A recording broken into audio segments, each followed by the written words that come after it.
सभी विद्यार्थियों का न्यू स्टार क्लासेज में स्वागत है। पिछली वाली वीडियो में प्रीवियस सेशन में हमने अध्ययन किया था वैद्युत द्विध्रुव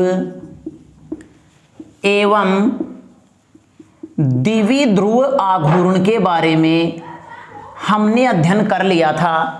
और विद्यार्थियों प्रीवियस सेशन में हमने वैद्युत द्विध्रुव के बारे में यह अध्ययन किया था कि वैद्युत द्विध्रुव में एक पेयर होता है, एक युग्म होता है।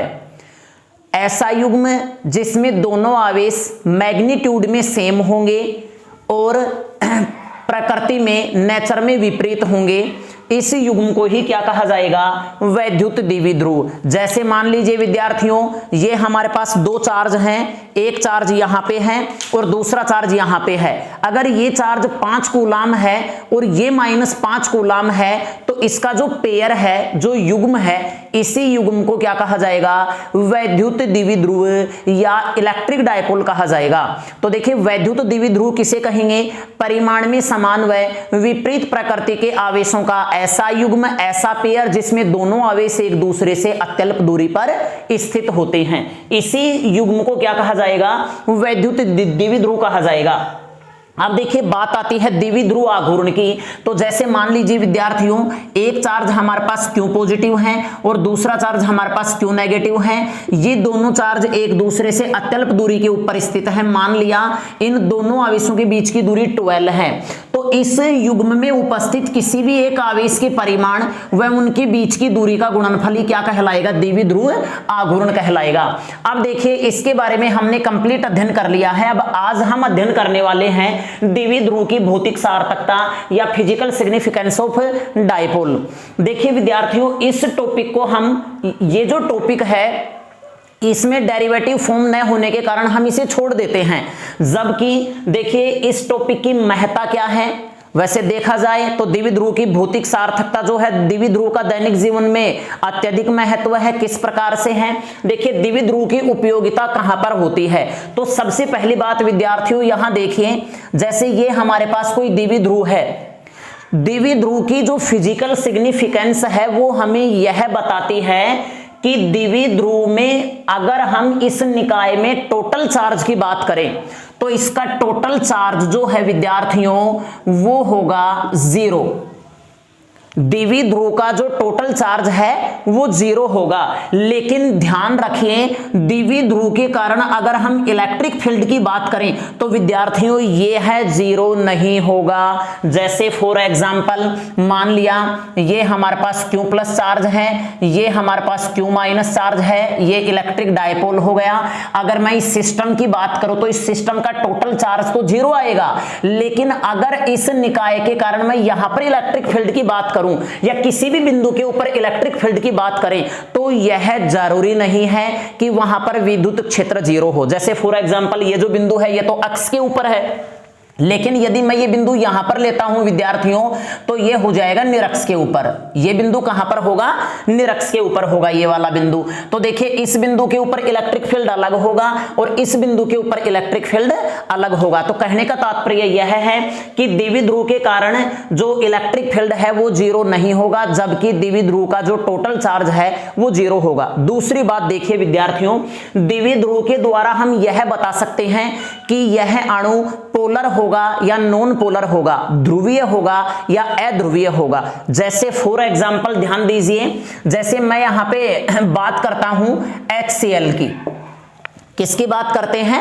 HCl की बात करते हैं। तो विद्यार्थियों ये जो HCl है इसमें देखिए एक परमाणु जो है हाइड्रोजन का हो गया और एक क्लोरीन का हो गया। देखो ये तो पॉजिटिव है और ये है नेगेटिव, ये धन मूलक है और ये ऋण मूलक है। आपने केमिस्ट्री में अध्ययन किया है कि किसी भी अगर यौगिक की बात करें, किसी कंपाउंड की बात करें तो कंपाउंड में जो पॉजिटिव चार्ज होता है वो संगत नेगेटिव के आकार की तुलना में छोटा होता है, अर्थात ऋणायन का आकार बड़ा होता है संगत धनावेश के आकार के। तो देखो मैं इसको इस प्रकार से कर सकता हूं, देखो इस प्रकार से, देखो ये तो शो करेगा छोटे आकार को और ये किसको करेगा? बड़े आकार को शो करेगा। अब विद्यार्थियों यदि हम यहाँ पे बात करें तो देखो इसका जो धनावेश है इसके ऋणावेश के ऊपर संपाती नहीं होगा। ऐसे अणु कहलाएंगे अध्रुवीय अणु। तो अध्रुवीय पदार्थ किसे कहेंगे? ऐसे पदार्थ जिनके अणुओं में उपस्थित धनावेश का गुरुत्वीय केंद्र व ऋणावेश का जो गुरुत्वीय केंद्र होता है वो सिमेट्री न होकर के, सममित न होकर के अलग अलग होता है। उन्हें क्या कहा जाएगा? इन्हें कहा जाएगा पोलर, कहा जाएगा, ध्रुवीय कहा जाएगा। अब यदि मैं बात करूं अध्रुवीय की, तो देखिए अध्रुवीय में जैसे मैं H2 की बात करता हूं, H2 अणु की, तो देखो H2 अणु में विद्यार्थियों इस प्रकार से इसकी स्ट्रक्चर होगी HH। अब देखिए अगर हम इस हाइड्रोजन परमाणु की बात करें तो इसमें भी वही एक इलेक्ट्रॉन होगा। अगर मैं इस हाइड्रोजन परमाणु की बात करूं तो इस हाइड्रोजन परमाणु में भी जो इलेक्ट्रॉन होगा वो एक ही होगा। अब देखो यदि मैं इसको इसके ऊपर अध्यारोपित करना चाहूं तो इसके ऋणावेश का गुरुत्वीय केंद्र इसके ऋणावेश के गुरुत्वीय केंद्र के ऊपर संपाती होगा, और यहां पर जो धनात्मक आवेश है ये इसके धनात्मक आवेश के ऊपर संपाती होगा। लेकिन साथ में इनके जो धनावेशों का गुरुत्वीय केंद्र है और ऋणावेशों का जो गुरुत्वीय केंद्र है वो भी संपाती होगा। तो मैं इसको इस प्रकार से दर्शा सकता हूं। देखिए मैं इनको विद्यार्थियों इस प्रकार से दर्शा सकता हूं। ऐसे पदार्थों को कहा जाएगा अध्रुवीय पदार्थ या नॉन पोलर मैटर कहलाएंगे। तो देखिए कहने का अर्थ ये हो गया, सीधी सी बात है, द्विध्रुव के द्वारा हम यह ज्ञात कर सकते हैं कि यह अणु ध्रुवीय है या अध्रुवीय है। तो ध्यान दीजिएगा, मैं यहाँ पे इसके जो थ्योरेटिकल पार्ट हैं वो लिखने जा रहा हूं।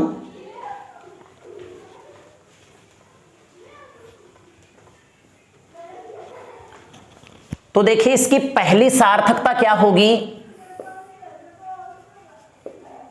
वैद्युत द्विध्रुव का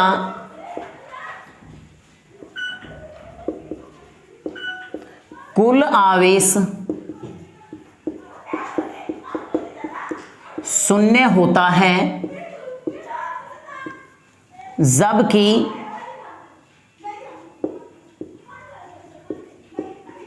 वैद्युत क्षेत्र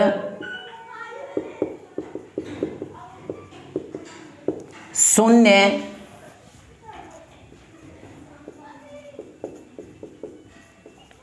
नहीं होता है।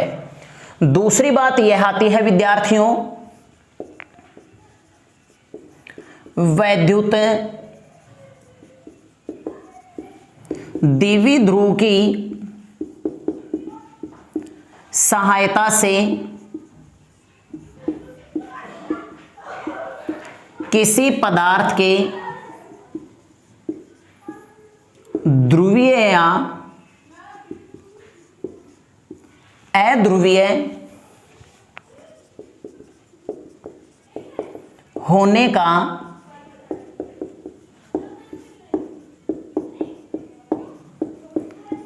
पता लगाया जा सकता है। जैसे मैंने आपको बताया कि पदार्थ जो है वो ध्रुवीय होगा या अध्रुवीय होगा, तो इसका पता लगाया जा सकता है। अब यहां देखिए ध्रुवीय पदार्थों का कैसे पता लगाएंगे, तो यहां देखिए ऐसे पदार्थ जिनके अणुओं में उपस्थित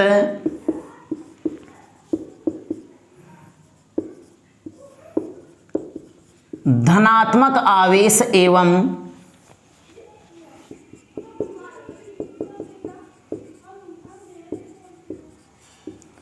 ऋणात्मक आवेशों का गुरुत्वीय केंद्र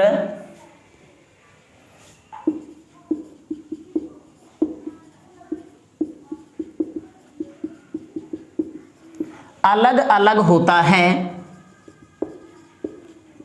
ध्रुवीय पदार्थ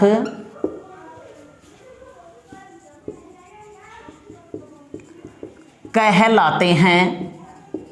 जैसे बात की जाए HCl, H2O, NH3 आदि, ये जो पदार्थ होंगे विद्यार्थियों ये पोलर होंगे, ध्रुवीय होंगे। जबकि देखो इसको अंडरलाइन कर लेना, जबकि अध्रुवीय की बात की जाए, वैसे ध्यान रखिए जो ध्रुवीय पदार्थ होंगे, ध्रुवीय पदार्थ के प्रत्येक अणु का अपना अपना स्थायी द्विध्रुव आघूर्ण होता है। लेकिन अगर मैं संपूर्ण पदार्थ की बात करूं, जैसे फॉर एग्जांपल यहां देखिए जैसे मान लीजिए कोई पदार्थ है, इस पदार्थ के जो अणु हैं, इन अणुओं के ऋणात्मक आवेश व धनात्मक आवेशों के गुरुत्वीय केंद्र पृथक पृथक हैं, अलग अलग हैं। तो देखिए विद्यार्थियों, मैं इसको इस प्रकार से दर्शा सकता हूं, जैसे यहां पे हो गया नेगेटिव चार्ज, ये हो गया आपका पॉजिटिव चार्ज। तो देखो ये इस प्रकार से होंगे, लेकिन ऐसे पदार्थों की संरचना में सिमेट्री नहीं होती है, सममितता नहीं होती है। तो असममितता होने के कारण ये इस प्रकार से अनियमित रूप से व्यवस्थित होते हैं, इस प्रकार से व्यवस्थित होते हैं विद्यार्थियों। लेकिन होता क्या है, तापीय ऊर्जा के कारण अगर संपूर्ण पदार्थ की बात की जाए तो संपूर्ण पदार्थ का कुल द्विध्रुव आघूर्ण शून्य होगा, नेट द्विध्रुव आघूर्ण शून्य होगा। लेकिन जैसे ही मैं इसको इलेक्ट्रिक फील्ड के अंदर रखते हैं, जैसे इसके ऊपर इलेक्ट्रिक फील्ड हम अप्लाई करते हैं, विद्युत क्षेत्र के अंदर इसे रखते हैं, तो इसके धनावेश के ऊपर, प्रत्येक अणु में उपस्थित जो धनावेश का केंद्र है, उस धनावेश के ऊपर विद्युत क्षेत्र के डायरेक्शन में एक फोर्स लगेगा और ऋणावेश के ऊपर विद्युत क्षेत्र के विपरीत दिशा में एक फोर्स लगेगा। जैसे मैंने यहां पर देखिए विद्युत क्षेत्र अप्लाई किया है, vector E does not equal 0। अब की बार ये 0 नहीं है, ये इलेक्ट्रिक फील्ड के अंदर उपस्थित है। तो देखिए विद्यार्थियों क्या होगा, जैसे ही इलेक्ट्रिक फील्ड अप्लाई करेंगे, तो इलेक्ट्रिक फील्ड अप्लाई करने के पश्चात, जैसे 1 मिनट के लिए मैं इसे 0 मान लेता हूं, जैसे यहां पर 0 है, vector E is equal to 0 है। लेकिन अब की बार मैं क्या करता हूं, इस पूरे सब्सटेंस को, इस पूरे पदार्थ को मैंने विद्युत क्षेत्र के अंदर रख दिया, इलेक्ट्रिक फील्ड अप्लाई कर दिया, तो E डज नॉट इक्वल 0। तो होगा क्या, इस अणु की बात की जाए तो ऋणावेश के ऊपर विद्युत क्षेत्र के विपरीत दिशा में फोर्स लगेगा, धनावेश के ऊपर विद्युत क्षेत्र के डायरेक्शन में लगेगा। तो ये इस प्रकार से होगा, ये कुछ इस प्रकार से यूं हो जाएगा विद्यार्थियों। अब देखिए जो धनात्मक आवेश हैं वो तो विद्युत क्षेत्र की साइड डायरेक्शन में विस्थापित होगा और ऋणात्मक आवेश अपोजिट साइड डायरेक्शन में विस्थापित होगा। लेकिन होता क्या है, अब देखिए ये धनावेश और ऋणावेश पास पास होने के कारण एक दूसरे के प्रभाव को क्या कर देते हैं, निरस्त कर देते हैं, और इस पूरे पदार्थ में एक और विद्युत द्विध्रुव उत्पन्न होगा, ये नेगेटिव और ये पॉजिटिव। तो ये कुछ इस प्रकार से होगा, ये कुछ इस प्रकार से होगा विद्यार्थियों। अगर बात की जाए तो अब संपूर्ण पदार्थ का जो नेट द्विध्रुव आघूर्ण है वो विकसित हो जाता है। ठीक है, अब बात करते हैं हम अध्रुवीय परावैद्युत पदार्थ के बारे में।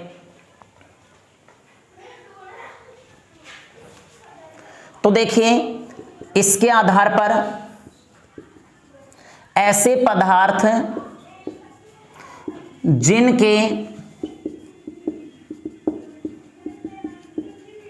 अणुओं में उपस्थित धनावेश व ऋणावेशों के गुरुत्वीय केंद्र परस्पर समपाती होते हैं, ध्रुवीय पदार्थ कहलाते हैं।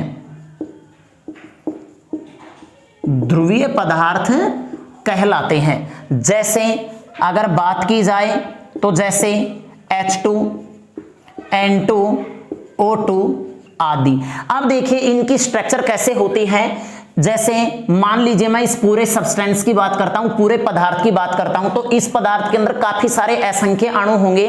प्रत्येक अणु का जो धनात्मक आवेश का गुरुत्वीय केंद्र और ऋणात्मक आवेश का जो गुरुत्वीय केंद्र है वो इस प्रकार से विद्यार्थियों कुछ इस प्रकार से सिमेट्री होती है, सममितता पाई जाती है। जैसे ये धनात्मक आवेश का गुरुत्वीय केंद्र है, ये ऋणात्मक आवेश का गुरुत्वीय केंद्र है। अब ये जो दोनों हैं वो इस प्रकार से होते हैं। तो देखिए कहने का अर्थ ये है, मैं इसको इस प्रकार से प्रेजेंट कर सकता हूं। देखिए धनात्मक आवेश और ऋणात्मक आवेश जो है ये इसके पीछे की ओर है। अगर यहां पे बात की जाए धनात्मक आवेश और पीछे की ओर ऋणात्मक आवेश है, तो ये कुछ इस प्रकार से व्यवस्थित होते हैं। अब देखिए अगर प्रत्येक अणु की बात की जाए तो इनके प्रत्येक अणु का जो द्विध्रुव आघूर्ण है प्रत्येक अणु का वो शून्य होता है।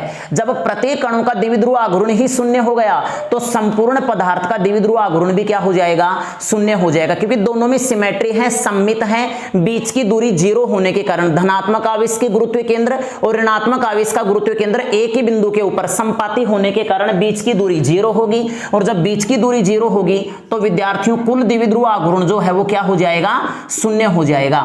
लेकिन जब इस पदार्थ को हम बाह्य विद्युत क्षेत्र के अंदर रखते हैं, जब इसके ऊपर इलेक्ट्रिक फील्ड अप्लाई किया जाता है तो धनात्मक आवेश तो विद्युत क्षेत्र की दिशा में विस्थापित होगा और ऋणात्मक आवेश विपरीत दिशा में विस्थापित होगा। तो इसके कारण यहां देखिए इसके भी छोटे छोटे द्विध्रुव खंड बन जाते हैं, इस प्रकार से बनेंगे। ये नेगेटिव चार्ज, ये पॉजिटिव चार्ज, ध्यान दीजिएगा, ये नेगेटिव चार्ज है पॉजिटिव चार्ज। मैंने इसके ऊपर क्या अप्लाई किया है विद्यार्थियों, विद्युत क्षेत्र मैंने अप्लाई किया है। अब यहां देखिए ये नेगेटिव चार्ज, ये पॉजिटिव चार्ज, कुछ इस प्रकार से होगा नेगेटिव पॉजिटिव। तो देखो ये नेगेटिव और पॉजिटिव जो हैं ये तो एक दूसरे के प्रभाव को निरस्त कर देंगे क्योंकि इनके बीच की दूरी 0 है। ये जितना पॉजिटिव चार्ज यहां है उतना ही नेगेटिव यहां है, तो दोनों एक दूसरे के प्रभाव को, टोटल चार्ज 0 होगा। तो यहां पे भी छोटे छोटे द्विध्रुव हो जाएंगे, अर्थात संपूर्ण पदार्थ का एक निश्चित द्विध्रुव आघूर्ण विकसित हो जाता है। तो ये देखिए द्विध्रुव की भौतिक सार्थकता यही है कि हम इसके आधार पर किसी पदार्थ के ध्रुवीय या अध्रुवीय होने का पता लगा सकते हैं। अब देखिए बात रही ध्रुवीय और अध्रुवीय परावैद्युत पदार्थों की, तो इसका अध्ययन हम नेक्स्ट चैप्टर में करवाएंगे कि ध्रुवीय पदार्थ और अध्रुवीय पदार्थ क्या होते हैं। आप इसका एज इट इज स्क्रीनशॉट लेके आप इसे उतार लीजिए।